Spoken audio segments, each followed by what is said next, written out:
So ngayon, babalik na ako sa taas.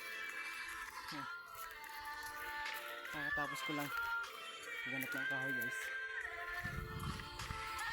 Nung na sa taas ko nakalit. Ay, nakapagod. First, minsan lang makapunta dito, ha. Ngayon lang ulit ako nakapunta dito.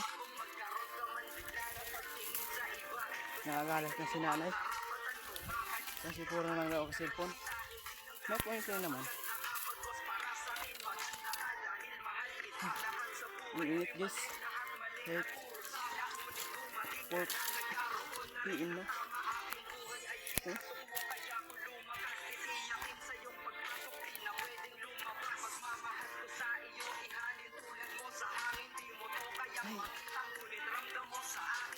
Tapos wala pang hangin.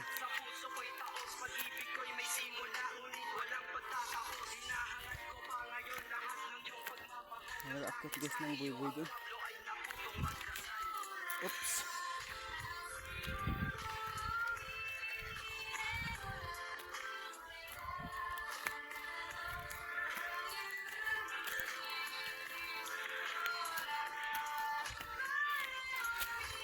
Yun. Wait na rin ako. Ano? Ganda ng view.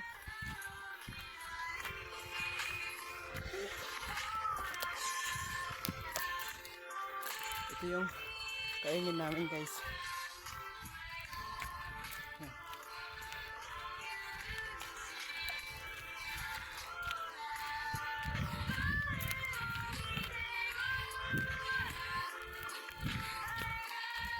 Dito ko lang muna ilalakad yung ko na.